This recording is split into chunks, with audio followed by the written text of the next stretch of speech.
పిల్లలిద్దరిని చేరదీసి నడిపించాలంటేనే, ఇల్లు నడిపించాలంటేనే చాలా కష్టంగా ఉంటుంది. అలాంటిది పదుల సంఖ్యలో పిల్లల్ని చేరదీసి, అందులో అమ్మాయిల్ని చేరదీసి వాళ్ళ జీవితాన్ని కొనసాగిస్తూ చూపించాలి, లైఫ్ చూపించాలి అంటే చాలా కష్టం. ప్రజెంట్ అనాథ పిల్లలు అని చెప్పలేం, కానీ ఆ పిల్లల్ని చేరదీస్తున్న ఒక వ్యక్తి మనతో ఉన్నారు. ఆ వ్యక్తి ఎవరు అనేది మనకు చూపిస్తాను. ఒకసారి వారితో మాట్లాడి తెలుసుకుందాం, ఎలా ఈ ఐడియా వచ్చింది, ఎలా రన్ చేస్తుంది, అసలు ఎలాంటి బ్యాక్గ్రౌండ్ లేకుండా ఈ విధంగా ఎలా రన్ చేస్తుంది ఒక్కతే అనేది ఒకసారి వారితో మాట్లాడి తెలుసుకుందాం. నమస్తే అండి. నమస్తే సార్. ఎలా ఉన్నారు? రైట్. మీ లైఫ్ విషయానికి వస్తే, అంటే మీ పర్సనల్ లైఫ్ ఎక్కడ స్టార్ట్ అయింది? మీ యొక్క విలేజ్ కావచ్చు, మీ యొక్క నేటివిటీ ఎక్కడ అనుకోవచ్చు? మాది యాదాద్రి సార్. యాదాద్రి దగ్గర ఒక విలేజ్, నార్మల్ గ్రామము. ఫాదర్, మదర్, ఒక బ్రదర్ ఉన్నారు. ఇద్దరు brothers, younger brother, elder brother. Actually నన్ను చదివించే స్తోమతలే, చిన్నప్పటి నుంచి హాస్టలే మా అమ్మాయి వాళ్ళు చదివించారు. అక్కడ నుంచి నేను ఎంఎస్సి బీఈడి చేశాను, క్వాలిఫికేషన్. ఎంఎస్సి బీఈడి చేశాక సివిల్ ప్రిపరేషన్ చేయాలని ఇంట్రెస్ట్ ఉండే, చేశాను. ప్రిలిమ్స్ రాశాను, వచ్చింది కానీ మెయిన్స్ పోయింది. అప్పుడే ఉండే సోషల్ సర్వీస్ గురించి బాగా చెప్తారు సివిల్స్లో, అప్పుడే చేయాలని ఉండే కానీ కొంచెం నాకు అప్పుడు ఫినాన్షియల్ ప్రాబ్లం వల్ల చేయలేకపోయాను. ఏదైనా జాబ్ కొట్టి చేద్దామని అనుకున్నాను. సివిల్స్ చదవాలి, సివిల్స్లో ప్రిపరేషన్ అవ్వాలి అంటే ఆ గోల్ ఉండేది కదా ఫస్ట్. అదే సార్, నాకు అదే. సివిల్స్లో చేశాక జాబ్ వస్తే అక్కడ కూడా ఎక్కువ సోషల్ సర్వీస్ గురించే చెప్తారు మాకు నార్మల్గా. అప్పుడే ఉండే చాలా మందికి హెల్ప్ చేయాలని, కానీ ఒక జాబ్ కొట్టాక చేద్దాము ఉండే, ఫినాన్షియల్ ఫ్రీడమ్ ఉంటే ఇంకా బాగా చేస్తాం కదా అని. కానీ రాలేదు ప్రిలిమ్స్, కొంచెం బ్యాక్గ్రౌండ్ అంతగా, ఫ్యామిలీ బ్యాక్గ్రౌండ్ అంతగా. ఓకే, పుట్టింది పెరిగింది అంతా అక్కడే. హైదరాబాద్కి ఎప్పుడు వచ్చారు? అంటే ఇక్కడ సిటీకి వచ్చిన తర్వాత మీరు ఎలాంటి స్ట్రగుల్స్ ఫేస్ చేశారు? నాకు ఈ సిటీలో పిర్జాదిగూడ మున్సిపల్ కార్పొరేషన్లో జాబ్ వస్తే అందులో చేసుకుంటూ ఉన్నాను, కాంట్రాక్టే కానీ చేయాలని ఒక ఆర్ఫన్ ట్రస్ట్లో ఉన్నా అప్పుడు. నాకు ఇక్కడ షెల్టర్ లేదు కదా, అందుకని అందులో ఉన్నాను. అందులో ఉంటూ పిల్లలకి కౌన్సిలింగ్ కానీ అట్లా చేసుకుంటూ అప్పటి నుంచి నాకు పెట్టాలని ఉండే. అయితే ఒక అమ్మాయిని అడాప్ట్ చేసుకున్నాను, అంటే ఆమెకు స్కూల్ ఫీ కట్టడం అలా చేయడం చేశాను. స్కూల్లో ఆఫీస్లో జాబ్ చేస్తూ అలా స్టార్ట్ చేశాను. అలా అప్పుడు స్టార్ట్ చేసిన 3 years తర్వాత కొన్ని డేస్ అయ్యాక అలానే కంటిన్యూస్ అయింది. అది ఇది మెయింటైన్ చేయలేక మానేస్తాను జాబ్. మానేసాను పూర్తిగా. ఇప్పుడు పిల్లలకే ఇద్దామని. ఓకే, జాబ్ మానేసిన తర్వాత అంటే ఇప్పుడు మీ దగ్గర ఎంతమంది పిల్లలు ఉన్నారు? 16 సార్. 16 మంది పిల్లలు. 16 మంది పిల్లల్ని మెయింటైన్ చేయాలంటే, అందులో అమ్మాయిల్ని మెయింటైన్ చేయాలంటే చాలా, అంటే ఊహించుకుంటేనే చాలా కష్టంగా ఉంది. అసలు ఎలా కుదురుతుంది అనుకోవచ్చు అసలు? అదే సార్, నాకు ఇంట్రెస్ట్ వాళ్ళకి, అంటే పేరెంట్స్ లేని వాళ్ళు కానీ సింగిల్ పేరెంట్స్ పిల్లలకి కానీ ఒక గైడెన్స్ ఉంటే వాళ్ళు కొంచెం ఫ్యూచర్ అనేది బాగుంటుందని నాకు బాగా ఐడియా ఉంది సార్. ఎందుకంటే మాకు గైడెన్స్ లేకనే మాకు ఇంగ్లీష్ మీడియం చదివిపియక అట్లా ఎన్నో ప్రాబ్లమ్స్ ఫేస్ చేశాను నేను కూడా. అదే కొంచెం ఒక పేరెంట్స్ పొజిషన్లో ఉండి మంచి గైడెన్స్ ఉంటే వాళ్ళు మంచి దారిలో వెళ్తారు అనేది నాకు అనిపించింది. అందుకే పిల్లలకి food, shelter, education, yoga, meditation, classical dance, Bhagavad Gita shlokas కూడా నేర్పిస్తున్నాం. అంటే ఒక గైడెన్స్ అనేది మంచి ఇచ్చుకుంటూ వెళ్దామని, అంతే. అంటే ప్రిలిమ్స్ అయ్యాక జాబ్ వచ్చింది మీకు, జాబ్ చేస్తూనే మీరు అడాప్ట్ చేసుకొని మెల్లమెల్లగా ఒక్కొక్కరిని ఇద్దరిని అట్లా చేసుకుంటా చేశాను. ఇప్పటికి రోజు ఒకరు వస్తూనే ఉంటారు జాయిన్ చేసుకోమని, కానీ నేను కూడా మెయింటైన్ చేయలేను కదా అంతమందిని. నాకు సాధ్యమైనంత మందిని తీసుకున్నాను, చేస్తున్నాను. అంటే మీరు 3 years ముందు జాబ్ చేస్తూ చేశారు. ఓకే, జాబ్ అంటే కొద్దో గొప్ప ఒక 20,000 or 30,000 వస్తుంది కాబట్టి మెయింటైన్ చేసుకోవడానికి కొద్దిగా ఈజీగా ఉండేది. బట్ ఆఫ్టర్ 3 years తర్వాత మీరు జాబ్ వదిలేశారు కదా. 3 years తర్వాత జాబ్ వదిలేసిన తర్వాత 16 members ఎట్ ఎ టైం మీ దగ్గర ఉన్నారు. మీరు ఎలా సాధ్యం చేస్తారు అనుకుంటున్నారు? అదే సార్, స్పాన్సర్స్, నా ఫ్రెండ్ సర్కిల్. స్టార్టింగ్లో నాది కొంచెం మనీ ఉండే, వస్తుంటే బర్త్డేస్ చేస్తాం మనం, అకేషన్స్, ఏ అకేషన్స్ అయినా వచ్చి వాళ్ళు సెలబ్రేషన్ చేసుకొని పిల్లలకి అంతో ఇంత వెళ్ళడం జరుగుతుంది, అంతే. ఇంకా ఎవ్రీ మంత్ ఇలాగే అంతే ఇప్పుడైతే ప్రస్తుతం. బట్ మీకు అంటే చాలా వరకు నడిపించడం అంటే చాలా కష్టం అసలు. అలాంటిది 6.5 years నుంచి మీరు చేస్తున్నారు కదా, ఎప్పుడు కూడా మీకు ఒక 1 month అయినా కానీ, ఒక్క 1 month అయినా కానీ మీకు స్ట్రగుల్ అనిపించలేదా? కొద్దిగా లాక్డౌన్ టైంలో 2 lockdown మీరు ఫేస్ చేశారు, ఎలా ఉంటుంది ఆ టైంలో? మరి చాలా భయం వేస్తుంది సార్. అంటే వాళ్ళకు ఒక నెక్స్ట్ డే ఏమన్నా లేదు అంటే చాలా ఫియర్ ఉంటుంది, నిద్ర కూడా పట్టదు. కాకపోతే ఏదో రకంగా దేవుడు పంపిస్తున్నాడు. హైజెనిక్గా లేదు కానీ వాళ్ళ మినిమం నీడ్స్ అయితే అందుతున్నాయి. ఒక్కరోజైనా కానీ అంటే ఇప్పుడు నేనేమంటే అన్న ఈ 6 ఇయర్స్లో మీకు ఏదైనా ఒక రోజు ఫుడ్ లేకుండా వాళ్ళకి ఏమైనా ఆ పరిస్థితి వచ్చిందా? ఫుడ్ లేకుండా అంటే రాదు, దేవుడు ఏదో రకంగా పంపిస్తాడు. ఫుడ్ అయితే మినిమం వాళ్ళకి, కాకపోతే హైజెనిక్గా ఫుడ్ కాకపోయినా నార్మల్ వాళ్ళకు కడుపు నింపే అంత అయితే ఫుడ్ పెట్టగలుగుతాం. ఒక హోప్ ఉంది. మంత్లీ మీకు ఎంత వరకు అంటే మామూలుగా నేను అడుగుతున్నాను? 70K 1 lakh అవుతుంది sir. 70 రెంటే 20K. Rent. School fee అంటే ఇంకా మనం తీసేసినా కానీ మెడికల్ ఎమర్జెన్సీ కానీ గ్రాసరీ కానీ చాలా అవుతాయి, కరెంటు బిల్లు, గ్యాస్. స్కూల్స్లో అంటే మీరు ఇప్పుడు ప్రైవేట్ స్కూల్స్ వాళ్ళకి ప్రైవేట్ స్కూల్స్ ఏనా మొత్తం అందరికి? అందరూ ఒకే స్కూల్? ఓకే. మరి ఫీజు అనేది ఇప్పుడు పిల్లలు పెరుగుతూనే ఉండే, ఆల్రెడీ 10th క్లాస్ వరకు కూడా ఉన్నట్టున్నారు నాకు తెలిసి. బట్ ఒకేసారి ఇంతమందికి 16 మందికి ఒకే స్కూలు, అందులో 10th క్లాస్ వరకు ఉన్నారు పెద్ద పిల్లలు కూడా, అంటే వాళ్ళ ఫీజు కూడా మీకు ఎంత బర్డెన్ అవ్వట్లేదా? మరి ఫీజు అంటే వాళ్ళు డిస్కౌంట్ ఇచ్చారు సార్. ఓకే. ఒకరికి 10K, పెద్ద పిల్లలకైతే 15K. ఎవరైనా పెద్దవాళ్ళని వెళ్ళి కలిసినప్పుడు వాళ్ళకి ఒకరికో ఇద్దరికో పే చేస్తారు. ఓకే. ఎవరైనా వస్తే ఇయర్ మొత్తంలో స్కూల్స్ వరకు మేము చూసుకుంటాం, స్టడీస్ వరకు అని చెప్పేసి. అంటే మామూలుగా ఒక్కోసారి పిల్లలు కూడా ఎమోషనల్ అవుతుంటారు, అంటే ఎవరైనా చూసినప్పుడు కావచ్చు, ఏదైనా ఫీలింగ్ వచ్చి వాళ్ళకి గుర్తుకొచ్చి బాధపడడం కావచ్చు, అలాంటివి జరుగుతూ ఉంటాయి. అంటే మీరు ఏమైనా ఫేస్ చేస్తారా మరి? బాధ అంటే పడకుండా చూసుకోవడమే నా బాధ్యత. మ్యాక్సిమం అయితే వాళ్ళు ఇక్కడ హ్యాపీగా ఉంటారు. మ్యాక్సిమం నేను ఉంచడానికే ట్రై చేస్తాను. ఎప్పుడైనా అట్లా ఫీల్ వచ్చినప్పుడు వాళ్ళకి ఏదో ఎంటర్టైన్మెంట్ చేయడం కానీ, సాంగ్స్ కానీ, పాటలు కానీ అట్లా నేర్పించడం చేస్తుంటాం. మ్యాక్సిమం వాళ్ళు ఖాళీగా ఉంచాం, ఎందుకంటే ఏదో ఒకటి నేర్పించడం జరుగుతుంటే పనిలో పడి మర్చిపోతుంటారని ఏదో ఒకటి అయితే యాక్టివిటీస్ ఉంటాయి.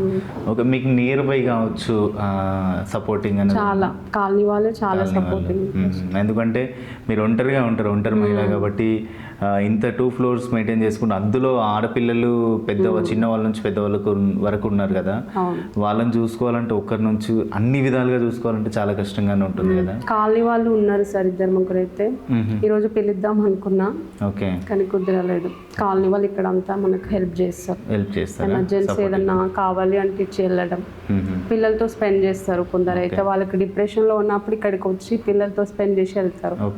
హ్యాపీగా అనిపించింది అంటారు. పిల్లలు ఎలా ఉంటారండి మీతో కావచ్చు, వాళ్ళతో కావచ్చు? చాలా సపోర్టింగ్ ఉంటారు. అది నేర్చుకుంటాం, ఇది నేర్చుకుంటాం అంటారు. ఇంకా నేను ఒక్కదాన్ని కాబట్టి అన్ని నేర్పించలేను. ఓకే. చాలా యాక్టివ్గా ఉంటారు. ఫస్ట్ ఏదైనా చెప్తే వింటారు, సపోర్టివ్గా ఉంటారు. ఇంకా చిన్నపిల్లలు అంటే అల్లరి కామన్గా చేస్తారు. అంటే పెద్దవాళ్ళు అంటే అర్థం చేసుకుంటారు, ఒకసారి చెప్తే బాగుంటుంది అనేటట్టుగా అర్థం చేసుకుంటారు. బట్ చిన్నపిల్లలు కూడా మా మదర్ కావచ్చు, అమ్మ నాన్న అని చెప్పి గుర్తు తెచ్చుకోవడం కానీ ఏదైనా సంఘటనలు ఉన్నాయి అలాంటివి? చేసుకుంటారు, బాధపడతారు అనిపిస్తుంది, కానీ మనకు మ్యాక్సిమం ఏం చెప్పారు. ఇది కావాలి అంటే మ్యాక్సిమం చెప్తారు. నేను ఉన్నా అనే భరోసా వాళ్ళకు ఉంది కాబట్టి ఇంకా హ్యాపీగానే ఫీల్ అవుతారు సార్. ఎవరున్నా లేక మీరు ఉన్నారని వాళ్ళకి మైండ్ లో పడిపోయింది, ఇంకా మైండ్ లో పడిపోయింది. అన్ని ఏదంటే అది చేస్తుంది అనే హోప్ కూడా వాళ్ళకు ఉంది. ఫ్రీగా చెప్తారు, నాకు ఇది చేయాలనిపిస్తుంది, డ్యాన్స్ నేర్చుకుంటాం, క్లాస్ కానీ క్లాస్లో ఫస్ట్ వచ్చిన డైలీ వాళ్ళు క్లాస్లో జరిగేటివన్నీ వచ్చి నాకు రాగానే చెప్పడం, ఆ ఫ్రీడమ్లోనే మనకు అర్థమైపోతుంది. ఏదైనా నాతో షేర్ చేసుకుంటారు, అంత ఫ్రీడమ్ ఇస్తాను నేను. ఓకే. ఎవ్రీడే వాళ్ళకి మెనూ ఏ విధంగా ఉంటుంది? ఫుడ్ కావచ్చు? ఫుడ్ అయితే మ్యాక్సిమం ఎప్పుడో ఒకసారి రాగి జావా, ఉప్మా సార్. పూరి అయితే నైటే చేసి పెట్టుకుంటాం, మార్నింగ్ అయితే వర్కర్ లేదు కాబట్టి ఇలాంటివి వచ్చినాయి, పులిహోర, ఉప్మా, అంతే. ఇడ్లీ, డోనట్స్ ఎవరైనా స్పాన్సర్ చేసినప్పుడు ఇడ్లీ, దోశ స్పెషల్ అంటే నార్మల్గా ఇంకా ఎలాగో లంచ్ అంతే అయిపోతుంది. బట్ మీరు మార్నింగ్ లేవాలి, ఇంతమందికి ప్రిపేర్ చేయాలి అంటే వాళ్ళకి మళ్ళీ స్కూల్ టైమింగ్కి 8 లోపలే వాళ్ళని పంపించాలేమో. మరి అంత స్ట్రగుల్ అంటే ఇబ్బంది అనిపించదు అంటే మీకు? మార్నింగ్ లేచి వాళ్ళని అంటే నైట్ పడుకోబెట్టడానికి అన్ని చూసుకొని అన్ని క్లోజ్ చేసుకొని అంతా సెట్ చేసుకునేసరికి మీకు టైం అయిపోతుంది చూసుకోవడానికి. మళ్ళీ ఇప్పుడు మార్నింగ్ లేచి అన్ని మీరే చేసుకొని వంట చేసి వాళ్ళకి బాక్సెస్ కట్టించి అన్ని వేసరికి టైం ఉంది. అయిపోతుంది సార్, 1-2 అవర్స్ పడుతుంది. నేను నైటే అంత ప్లానింగ్ చేసుకొని మార్నింగ్ తొందరగా టిఫిన్ చేసేస్తే పెద్ద పిల్లలు కొంచెం సపోర్టివ్గా ఉంటారు, వాళ్ళకి తినిపిస్తారు. ఓకే. జడలకి ఇట్లా అంటే పెద్ద పిల్లలకి నేను ఇస్తాను, చిన్న పిల్లలకి పెద్ద పిల్లలు ఇస్తారు. ఓకే, అందరు పిల్లలు కూడా మీకు సపోర్టివ్గా హెల్ప్ చేస్తారు. ఓకే, అందరం ఒకే ఇంట్లో, అందరూ ఒకే ఇంట్లో లాగా అందరు సపోర్ట్ చేసుకుంటూ ఉంటారు, వర్క్ వాళ్ళకి చేతనంత వరకు చేస్తారు. మళ్ళీ పంపించిన తర్వాత మీకు ఇంకా అంటే ఫైనాన్షియల్గా ఎలా చేయాలి ఉంటుంది వరకు, ఎవరైనా అపాయింట్మెంట్ ఇస్తే వెళ్ళి కలవాలి, వాళ్ళతో మాట్లాడాలి. టైమింగ్ అనేది ఎలా క్యారీ చేసుకుంటారు మీరు అసలు? అంతే సార్, వాళ్ళు లేనప్పుడు ఇంకా నేను నా ఫైనాన్షియల్గా ఎట్లా చేయాలి, ఏమైనా బర్త్డేస్ ఉంటే రాసుకోవడం, వాళ్ళకి అవన్నీ చూసుకుంటా. ఏమైనా బర్త్డేస్ ఇట్లా ఉంటాయి కదా, అది ఒక 1 అవర్ చేపిస్తాం స్పాన్సర్స్ వచ్చినప్పుడు. స్పాన్సర్స్తో ఓకే ఓకే. అంటే బెటర్గానే ఉంటుంది అనుకోవచ్చు స్పాన్సర్స్తో కావచ్చు, అంటే వాళ్ళు ఫైనాన్షియల్గా కానీ లేకపోతే మిగతా ఫైనాన్షియల్గా చాలా కష్టం అవుతుంది. అంటే లిక్విడ్ అనగానే ఇవాళ రేపు ఎవరు ఇవ్వరు సార్. ఓకే. అంటే ఏదైనా అవసరం ఉందంటే ఇస్తారు. ఓకే. ఇప్పుడు బుక్స్ లేవంటే ఏమైనా అడుగుతూ ఇస్తారు, కానీ మనీ కావాలంటే ఇవ్వరు. రెంట్ కట్టుకోవాలి, నేను స్కూల్ ఫీ కూడా కట్టుకోవాలి, కరెంట్ బిల్లు రాదు, కానీ మెయింటెనెన్స్ కొంచెం కష్టమే అవుతుంది. బికాజ్ మరి ఇంత లాంగ్లో అంటే అవుట్ ఆఫ్ సిటీ అనే విధంగా మీ ఏరియా ఫ్రాంక్గా చెప్పాలంటే ఇది పిర్జాది కూడా ఉప్పల్ క్రాస్ అయ్యాక, బట్ చాలా లాంగ్ కదా, సిటీయే ఇది కూడా, బట్ కొద్దిగా అవుట్ ఆఫ్ ఏరియా మొత్తం దూరంగా ఉంటుంది కదా. సో ఎవరికైనా కానీ అంతగా ఇక్కడ అప్పుడు నేను ఆఫీస్ వర్క్ అంతా ఇక్కడే చేశాను సార్, పిర్జాది మున్సిపల్ కార్పొరేషన్ కాబట్టి నాకు ఈ ఏరియా తెలుసు కాబట్టి అట్లా రెంట్కి ఇచ్చారు. హాస్టల్స్ కంటే కూడా రెంట్కి ఇవ్వరు సార్ మ్యాక్సిమం, అట్లా సింగిల్ లేడీ అంటే కూడా ఇవ్వరు. అని కొన్ని ప్రాబ్లమ్స్ ఉంటాయని తెలిసిన ఏరియాలో పెట్టుకుందామని పెట్టుకున్నాం. ఓకే. ఒక్కోసారి మీకు ఫైనాన్షియల్గా కూడా స్ట్రగుల్ అనిపిస్తుంటుంది, ఇబ్బంది పడుతుంటారు కదా, రెంట్ ఇవ్వడానికైనా కానీ ఏదైనా అలాంటి కరెంట్ బిల్ కావచ్చు కట్టలేని టైంలో ఏదైనా అలాంటి ఇష్యూస్ ఏమైనా ఫేస్ చేశారు? చాలా sir, rent 1 month 2 months 3 months అట్లా కట్టకుండా హోల్డ్లో పెట్టినే ఉన్నాయి. డైలీ వచ్చేవాడు సార్ వాళ్ళు, రెంట్ వాళ్ళు రేపిస్తాం ఆపిస్తా అని, అప్పుడు వాళ్ళ దగ్గరికి వెళ్ళి అడగడం, వీళ్ళ దగ్గరికి వెళ్ళి అడగడం. నాకు గోల్డ్ ఉంటే కూడా తీసేసాను. ఓకే. 3 తులాస్ ఉంటాయి, 3 తులాలు. ఓకే, మీ గోల్డ్ కూడా పోయింది. అంటే ఆ ఎమర్జెన్సీలో ఎవరు హెల్ప్ చేయలేదు, సర్లే పోనీ అని ఇచ్చేసాను. అట్లా పెట్టి వాళ్ళకి ఇచ్చేసాను. అలాంటి సిచ్యువేషన్స్లో ఇక నా మనీయే పెట్టుకున్నాం. ఓకే, ఓవరాల్గా మీరు ఇంత స్ట్రగుల్ ఫేస్ చేసి ఇంత రన్ చేస్తున్నారు, ఆల్మోస్ట్ 6.5 years పైన అయిపోతుంది. బట్ మీరు ఎలాంటి సపోర్ట్ కావాలనుకుంటున్నారు? మీరు ఒక్కరే చేస్తున్నారు కదా, ఇంకా మీకు సపోర్టివ్గా అటు ఫైనాన్షియల్గా అయినా ఏ విధంగా అయినా మీరు ఏం కావాలనుకుంటున్నారు? ఇంకా అదే సార్, నాకు ఇప్పుడు ఫినాన్షియల్ అయితే ప్రాబ్లం అవుతుంది. అంటే ఒక్కదాన్ని అయితే చేయలేను, ఎంత చేయాలని ఉన్నా కానీ మనకి 10 మంది సపోర్ట్, అంటే నెట్వర్క్ అనేది చాలా అవసరం. అలాగే మనకి అంటే సపోర్టింగ్ దాతల తరపున ఎంత సపోర్టింగ్ అయితే అంతమందికి హెల్ప్ చేసే స్కోప్ ఉంది నాకు. ఒక స్కూల్ పెట్టాలని ఇంకా చాలా చాలా ఉన్నాయి, కానీ స్టార్టింగ్ స్టేజ్లో ఉన్నాను.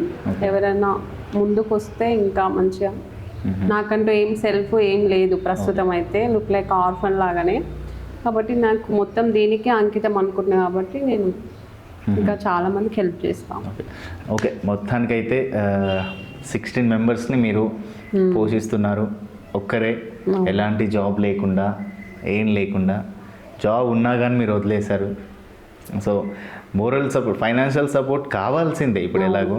సో ఫైనాన్షియల్ సపోర్ట్ కాకున్నా కానీ అది చేస్తూనే మిగతా ఏమైనా మోరల్ సపోర్ట్ ఉన్నా కూడా నాకు చాలా హెల్ప్ఫుల్ అవుతుంది.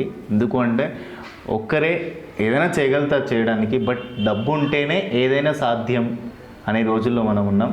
సో డబ్బులు కూడా మ్యాండేటరీ అనే విధంగా అనుగారు చెప్తున్నారు.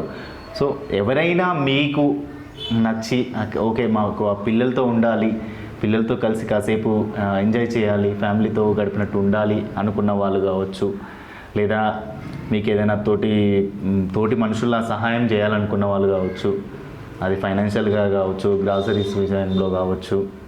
సో అవన్నీ కూడా కొద్దిగా మోరల్ సపోర్ట్ విషయంలో కావచ్చు, ఏదైనా సపోర్ట్ చేయాలి అనుకుంటే కనుక పీర్జాదిగూడలో ఉన్న చైతన్య కాలేజ్ జూనియర్ కాలేజ్ పక్కన ఉన్న ఏరియాలోనే మన అనుశ్రీ గారి చారిటబుల్ ట్రస్ట్ ఉంటుందండి. మీకు ఎవరికైనా ఏ విధంగా సపోర్ట్ చేయాలనుకున్నా కానీ ఆవిడికి మీరు కాంటాక్ట్ అవ్వచ్చు, లేదా డైరెక్ట్గా వచ్చేసినా మీకు పీర్జాదిగూడలో junior college Chaitanya junior college పక్కనే గల్లీలోనే ఉంటుంది ఈ యొక్క అడ్రస్. మీరు ఎవరైనా ఎప్పుడైనా ఆమెని సంప్రదించవచ్చు. ఎందుకంటే ఒక్కరితో ఏదైనా సాధ్యం అవుతుంది, బట్ అన్ని విధాలుగా సాధ్యం అవ్వదు. ఇప్పటికీ 6.5 years ఆమె అన్ని విషయాల్లో పిల్లలందరినీ 16 మందిని మెయింటైన్ చేసుకుంటూ వస్తుంది అంటేనే చాలా అంటే చాలా గ్రేట్ అనుకోవచ్చు. అందులో లాక్డౌన్ 2 times లాక్డౌన్ వచ్చింది, అయినా తను ఫేస్ చేసుకుంటూ వచ్చిందంటే చాలా అంటే చాలా గ్రేట్. సో దాతలు ఎవరైనా ముందుకు వచ్చి సహాయం చేస్తామంటే చాలా చాలా మంచిది. అసలు ఎవరైనా ఉంటే సంప్రదించండి. హాయ్ లడ్డు, నీ పేరేంది? యామిని. లడ్డువా యామినియా? యామిని. మరి లడ్డు అని ఎందుకు పిలుస్తారు నిన్ను? లడ్డుగా ఉన్నావనా? ఏ క్లాస్ నువ్వు? First class. ఫస్ట్ క్లాసా నువ్వు? ఏం రాస్తున్నావు ఇప్పుడు? 1 2 3. 1 2 3 రాస్తున్నావా? ఏమేమి వస్తాయి నీకు? శ్లోకాలు వస్తాయా నీకు ఫస్ట్ క్లాస్లోనే? అమ్మో, ఏ శ్లోకం వస్తుంది ఒకసారి చెప్పు. యదా యదా హి ధర్మస్య గ్లానిర్భవతి భారత అభ్యుదయధర్మస్య సుజాత్మానం సజామ్యహం. తాత్పర్యం, కృష్ణులా చెప్తున్నాడు, అర్జున అధర్మం పెరిగినప్పుడు నన్ను నేనే సృష్టించుకుంటాను. అంతేనా? పద్యంతో పాటు తాత్పర్యం కూడా చెప్పావు నువ్వు ఫస్ట్ క్లాస్లో. చాలా గ్రేట్ నువ్వు. ఓకేనా? చాలా గ్రేట్ కదా? గ్రేటా? ఓకే. ఏం కావాలనుకుంటున్నావు నువ్వు? అంటే నువ్వేమో పోలీస్ అవుతావా, డాక్టర్ అవుతావా, లేకపోతే ఏమవుతావు నువ్వు? కలెక్టర్ అవుతావా? అమ్మో, కలెక్టర్ అవుతావు. ఎప్పుడు అవుతావు కలెక్టర్?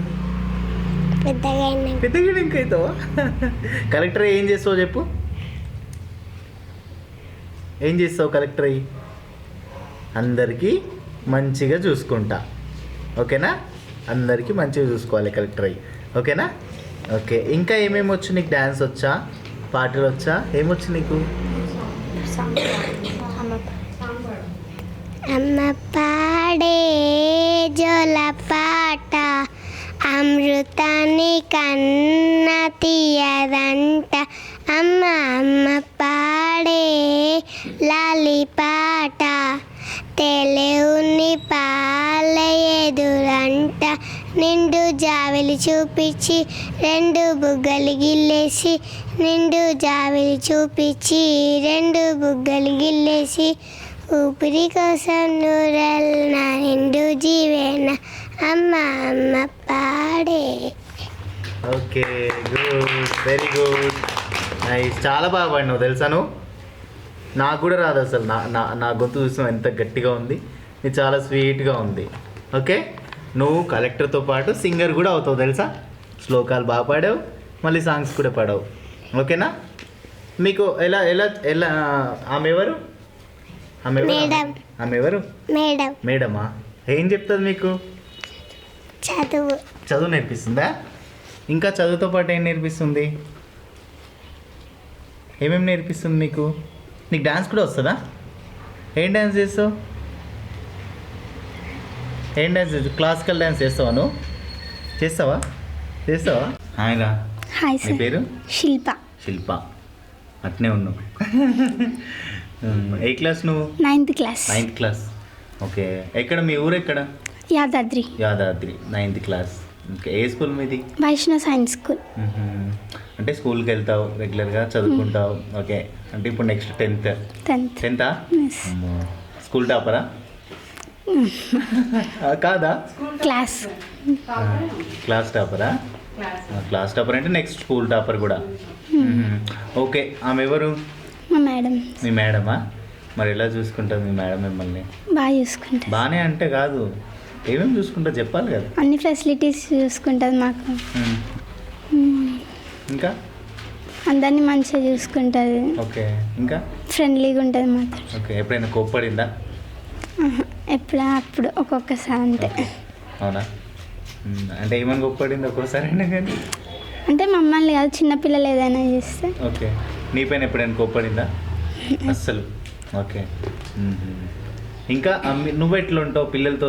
చిన్న పిల్లలు ఉన్నారు కదా, వాళ్ళతో ఎలా ఉంటావు నువ్వు?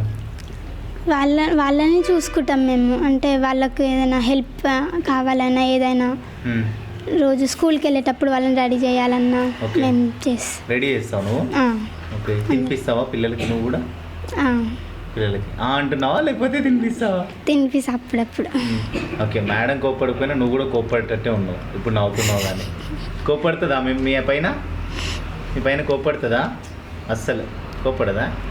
ఓకే. మన 10th అయిపోయిన తర్వాత ఇప్పుడు నెక్స్ట్ 10th ఇంకా స్కూల్. 10th స్టడీ కాకుండా నువ్వు ఇంకా ఏమేమి చేస్తావు? డాన్స్, క్లాసికల్ డాన్స్ చేస్తాను. క్లాసికల్ డాన్స్, ఇంకా క్లాసికల్ డాన్స్, భగవద్గీత శ్లోకం. భగవద్గీత ఒక్క భగవద్గీత శ్లోకం నా కోసం కాకపోయినా ఇప్పుడున్న యూత్ కోసం. ఎందుకంటే మీ అంత పద్ధతిగా బయట యూత్ లేరు, అందుకని వాళ్ళ కోసం. కర్మేణ్యవాధికారస్తే మా ఫలేషు కదాచన మా కర్మ ఫల హేతుర్భు మాతే సంగోత్స్వ కర్మని. తాత్పర్యం: నువ్వు కర్మలు చేయడానికి మాత్రమే కానీ ఆ కర్మ ఫలానికి అధికారివి కాదు. ప్రతిఫలాపేక్షతో కర్మలు చేయకు, అలాగని కర్మలు చేయడం మానకు. Thank you. Okay, nice, very good. ఇంకా క్లాసికల్ డాన్స్ చేస్తావా? ఎక్కడెక్కడ చేస్తావు క్లాసికల్ డాన్స్? ఏమైనా ఈవెంట్స్ చేస్తారా మీరు? రవీంద్ర భారతిలో. ఓకే, రవీంద్ర భారతిలో కూడా చేస్తావా? ప్రైజ్ కొట్టి అంటావు నాకు తెలిసి. Okay, nice. Hi sir. నీ పేరు? నవ్యశ్రీ. ఓకే, మా చెల్లి పేరు కూడా నవ్యశ్రీయే. తను డాన్సర్. నీకు డాన్స్ వస్తుందా? ఏం డాన్స్ చేస్తావు? Classical dance. ఎక్కడ చేస్తావు క్లాసికల్ డాన్స్ నువ్వు? అంటే ఏమైనా ఈవెంట్స్ చేసావా నువ్వు? ఎక్కడ? తెలీదు, మర్చిపోయా. ఓకే, ఏ క్లాస్ నువ్వు? Third class. ఓకే, బాగా చదువుతావు కదా? ఓకే. మరి ఇప్పుడు నీకు డాన్స్ కాకుండా ఇంకేమొస్తుంది? శ్లోకాలు వస్తాయా? అంటే అందరూ భగవద్గీత నేర్చుకున్నారు, నాకే రాదు భగవద్గీత, ఏం నేర్చుకోలేదు. సరే, నువ్వు ఒక్క శ్లోకం చెప్పు. తతివిద్ధి ప్రణిపాతేన ప్రణిపశ్న సేవయ ఉపదేశం తితే జ్ఞానం జ్ఞానిని సత్వదర్శన. తాత్పర్యం: కృష్ణుడు ఇలా చెప్తున్నాడు, సత్వదర్శన అయిన వారికి జ్ఞానులకు సాష్టాంగ నమస్కారం చేసి వినయంతో ప్రశ్నించి శిష్యులతో ఆత్మతత్వం తెలుసుకో. అవునా? ఓకే, మీనింగ్ కూడా చెప్పేసావు నువ్వు. ఇంకా ఓకే, నువ్వు మంచిగా చదువుకోవాలి. మంచి పెద్ద అయినాక ఏమవుతావు నువ్వు? కలెక్టర్. అందరూ కలెక్టర్లు అయితే మొత్తం రాష్ట్రాన్ని, దేశాన్నే వెళ్ళేస్తారు మీరు ఇంకా కదా. మొత్తం కలెక్టర్ అయిపోయి ఏం చేస్తావు నువ్వు? అందరినీ చూసుకుంటావా? అందరికి హెల్ప్ చేస్తావా? మీ మేడం మీకు హెల్ప్ చేస్తుంది కదా, మిమ్మల్ని మంచిగా చూసుకుంటుంది కదా, మీరు కూడా ఇలాగే చేస్తారా? అందరికి హెల్ప్ చేస్తారా? Hi sir. మీ పేరు? శ్రీవల్లి. ఓకే, ఏం చేస్తుంటావు నువ్వు? చదువుకుంటావా? ఏం చదువుతున్నావు? Fourth class. ఓకే, ఏ స్కూల్ మీది? వైష్ణవ్ సైన్స్. ఓకే, అందరూ ఒకే స్కూల్. అంటే మీ మమ్మీ అందరికీ బాగానే చూసుకుంటుంది కదా, మరి నువ్వు కూడా చూసుకుంటావా? ఏం చేస్తావు చెప్పు? పిల్లలందరినీ తిడుతూ ఉంటావా, కొడుతూ ఉంటావా? ఏం చేస్తూ ఉంటావు? అల్లరి చేస్తే కొడతా, మిగతా అల్లరి చేస్తే కొడతావు, కానీ చూసుకుంటావు మంచిగానే. ఎవరైనా తిడతావా నువ్వు? కోప్పడతావా? ఎవరిపైన కోప్పడు. లడ్డూని ఎలా చూసుకుంటావు? బాగానే చూసుకుంటావా? ఓకే, నువ్వు స్టడీ కాకుండా నువ్వు ఇంకేం నేర్చుకున్నావు?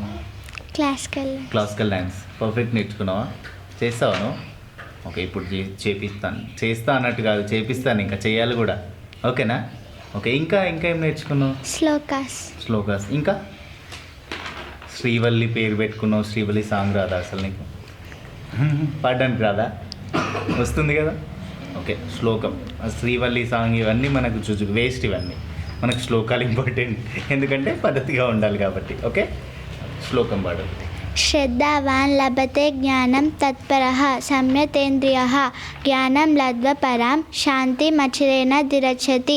తాత్పర్యం: కృష్ణుడిలా చెప్తున్నాడు, ఇంద్రియాలను జయించి శ్రద్ధ సహనాలతో ఏకాగ్ర సహనాలు చేసేవాడు జ్ఞానాన్ని పొంది దానిని పొందినవాడు చైత్రకాలంలోనే పరమశాంతిని పొందుతాడు.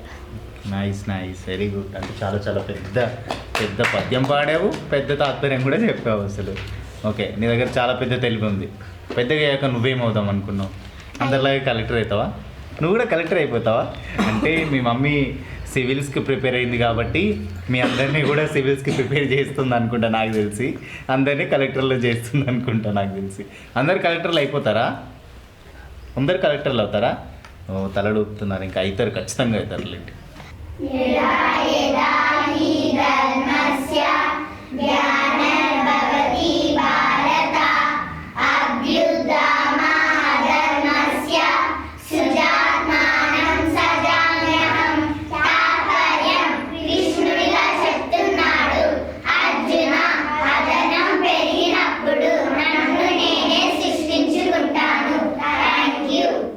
Please watch Mana Sarkar, like, share, subscribe.